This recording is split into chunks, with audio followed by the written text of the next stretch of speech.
and I've tried the practice with the limon in the Corona bottle. Yeah, we call it michelada. Michelada, right? It's good. I think it's recording. If not, what a mess. We'll have a chat. Okay, so thank you everybody for coming and playing a new and a different type of video. In this case, in another language. I used to run this type of videos in Spanish, but it's a pleasure to me to present and introduce you. James, Ed, how you doing? I am doing really good, Gio. Yeah. Thank you for asking. How are you today? Yeah, very well. Welcome to Mexico. Thank you. Not sure if welcome it's the correct way to say it today, because we are going to I'm leaving today. leaving the back Mexico. to the UK via Spain. Yeah. So please, if you want to introduce, where are you from? Okay.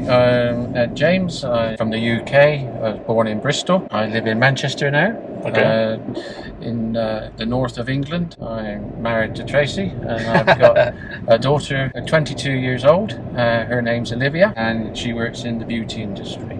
Beauty industry. Yes. Okay. Okay. So thank you, Ed, for this little appointment. Just a little chat, really quick chat. So this type of video, it's more related to some professional profile, what they used to do. So if you can speak a little bit your background, Okay. your professional experience. Yeah, I can do that. So I worked in the drawing office of a retailer in the UK. That was the start of my career. Drawing offices. Yeah, where we planned and laid out all the new stores and refits. Supermarkets. Supermarkets, Okay. yes, so food supermarkets.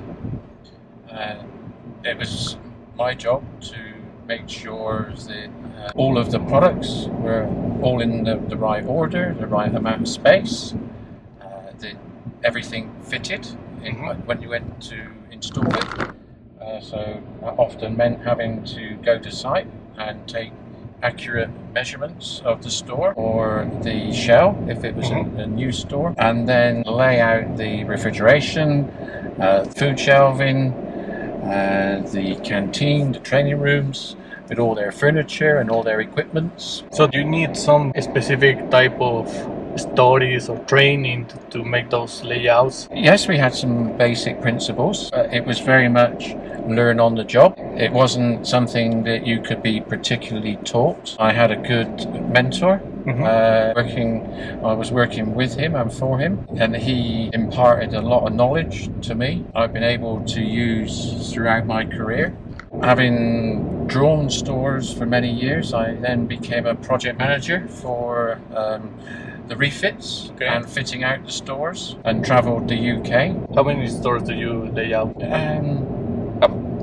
Approximately probably 500 refitted stores with personally and with my team over my career, 5,000 or 6,000. My God. Okay.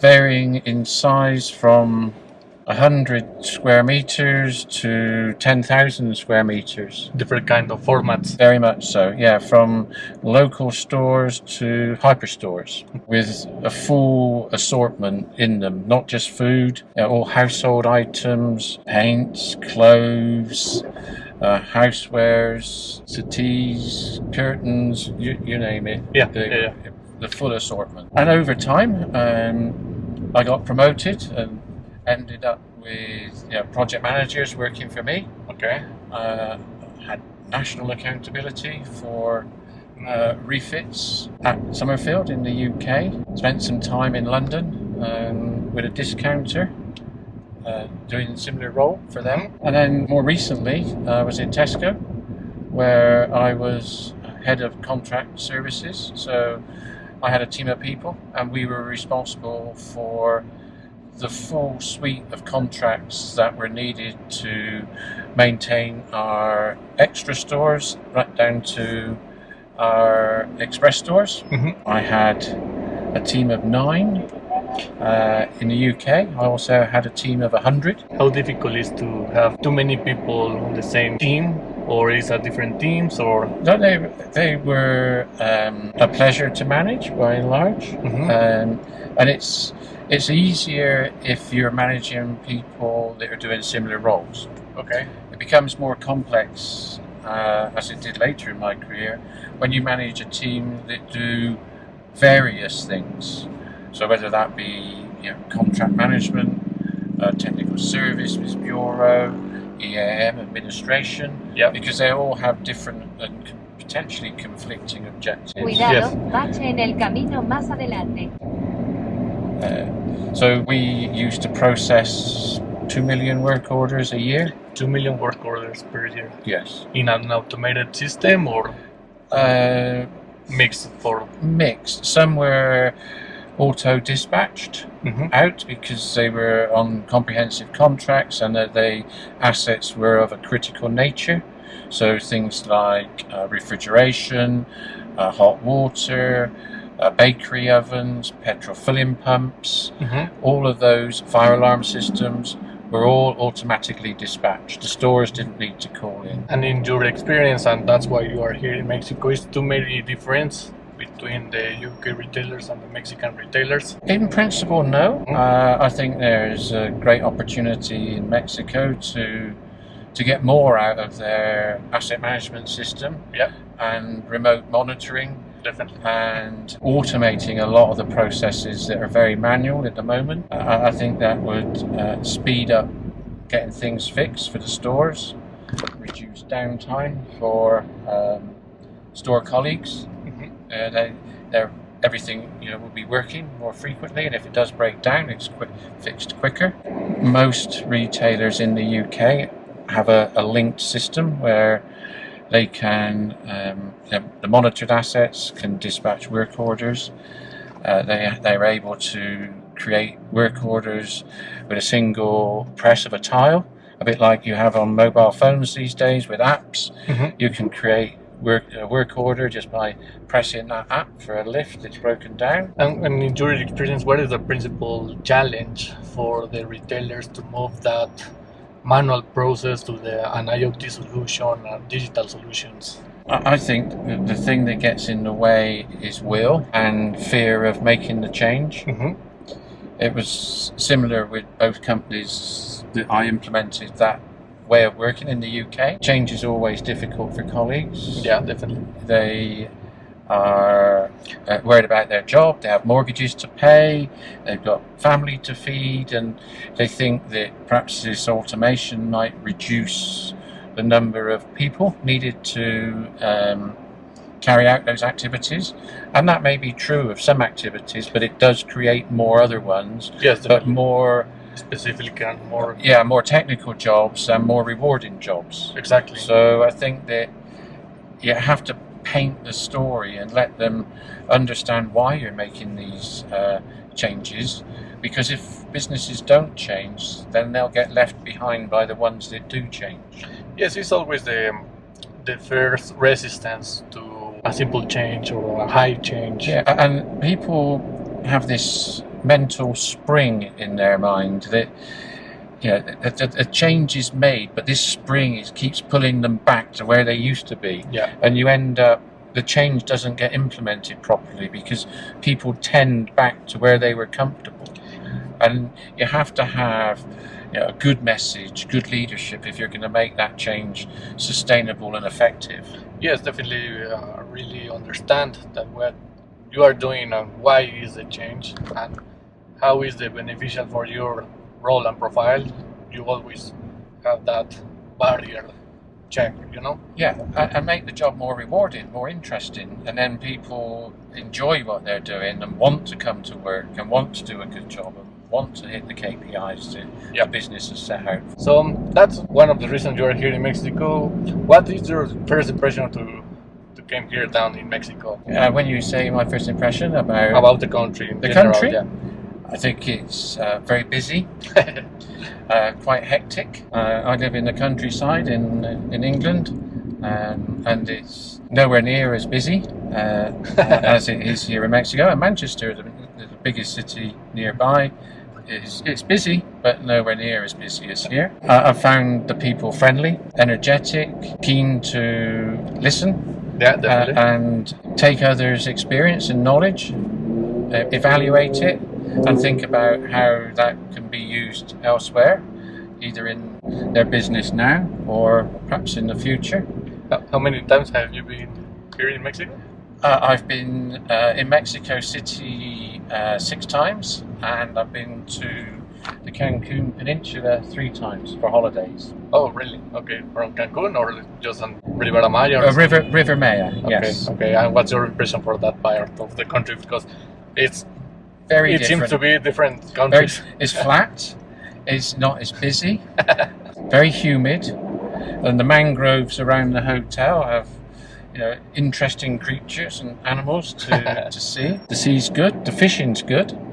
So yeah, I like both parts. I've seen Teotihuacan, just outside Mexico City. Yeah, that's impressive. Yeah, it is. I've Pyramids. seen it on the television in the UK on Nat Geo, and thought it would be good to see it in reality, and it is very impressive. I'm pleased I went. I'm interested in all the old history of Mexico and the various indigenous peoples that lived here, you know, hundreds of years ago, and still have an influence here today. Yes, definitely. As we spoke early in the day or recent week, we have a lot of influence for Spain here in Mexico. Yes, I've noticed a lot of the Spanish companies, Zara, Santander, etc. You know, they have a big presence here in Mexico City. Yes. Obviously, back from the time when, you know, they had some sort of rule over Mexico as a whole, and they've left their mark. And obviously, you know, they brought their mainland Spain businesses here. Yep. I've noticed also that football is very high on the agenda here, Definitely. with the young people in Mexico. And interesting enough, the English Premier League seems very popular here. Yes, and the FA Cup and all the English football is really common to see here in Mexico. Yes. So, what is your experience in the food, Mexican food? Oh, I like the Mexican food. It's certainly more authentic here than it is on Cancun. No, definitely. The hotels there, I think, cater to the tourist trade. Yep. Which is okay if you like that sort of thing. But I'd much rather experience the food that the people who live in the city enjoy. In fact, I had some crickets. I think they're crickets. Yes. With my guacamole the other day. They were spicy. I had chili in them. They were very, very nice, very crunchy. Yes. Do you like spicy food? I do, yes. I like Indian spicy food at home. I like sriracha sauce. Okay. We get that in the UK quite a lot now. I like that on various things, salmon and other fishes. I have curry at home. I'm a great fan of curry. Enjoy making curry, in fact. Right. I like making chili. I know that's not really not Mexican. Really Mexican. It's more, like more Tex-Mex. Or from Texas. From the States. But, you know, it's near. It's near. But no, I had some really good food with Giovanni in the old part of the city. And we had chicharrones. Really nice. Really nice, really crunchy. We have pork scratchings in the UK, which are similar, but not as good. So it was great to taste the real thing. Mexican beer. Mexican beer, yes. We have that in the UK as well. And I've tried the practice with the limon in the Corona bottle. Yeah, we call it michelada. Michelada, right. It's good. And I had margarita last night for the first time since I've been here, which was very good. Yes, it's a different way to drink tequila. Yes. Not all the foreigners are really familiar with the tequila flavor. It's really hard or different. You couldn't really taste the tequila, if I'm honest. It was quite sweet. Oh, really? With the lemon. Okay. And bitter with the salt around the edge. So it wasn't like drinking a good whiskey or a good brandy, because you didn't get any underlying flavours. No, it's really different. I think next time when I come back, perhaps we'll have to try. You must. A tequila and a mezcal, perhaps, and see what the difference is. More or less the same, with their own particularities, but well, it's kind of the same. Right. I remember in the UK seeing one of my friends drinking the mezcal with the bug. Yep. Which I haven't seen. Yes, it's really common. Is it? We didn't have the opportunity to go to many places, but it's really common here in Mexico. Perhaps next time. So another part of this type of videos is to suggest or recommend some specific points to the young people that are not really sure what they want to do when they are old. So in your experience, what you suggest to a young people that they are maybe a little confused or they are not really sure what they want to do in the future? I mean, my advice to a young person is not to worry too much in their initial part of their career about finding a career. Yeah. More importantly, to find something you enjoy, because you're more likely to excel if you enjoy what you're doing. Definitely. I see too many people that remain in jobs that they don't like, and you can hear it in their voice when they don't, when they're not happy in their job, they moan. It's not good for their health. What do you think? What's the main reason they? I think a lot of young people lack confidence. Okay. So they find themselves in a role that perhaps they're not happy with and don't necessarily have the confidence to make that leap and go and try something different. Yes. Until you can find something that suits your personality, your skills, your interests. So I've always been interested in. I was interested in drawing to start off with, and for an older person, I'm interested in technology. You might say that's unusual for someone of my age. I'm not a geek. Not really. I'm not a geek, but You're still young.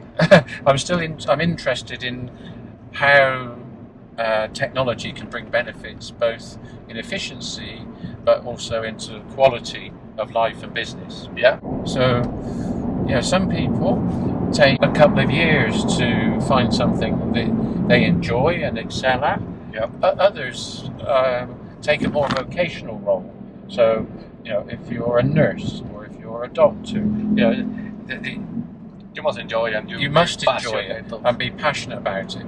And a policeman, some of those roles as well. You have to enjoy what you're doing because it's not easy. Yeah. In fact, there's no easy job. No, definitely. I'm totally with your comment. So, just to close this little video, anything else that you want to add to the Mexican people, to the Spanish speakers? My suggestion would be build your network to be as big as it can be. Okay. With people that do various jobs, various roles, because then you can talk to them about these different industries whilst you're young, and try and get some insight and feeling about how you would like to work in those environments, and use those relationships to open doors, get opportunities, Great network, have a good network, and that might sound a bit.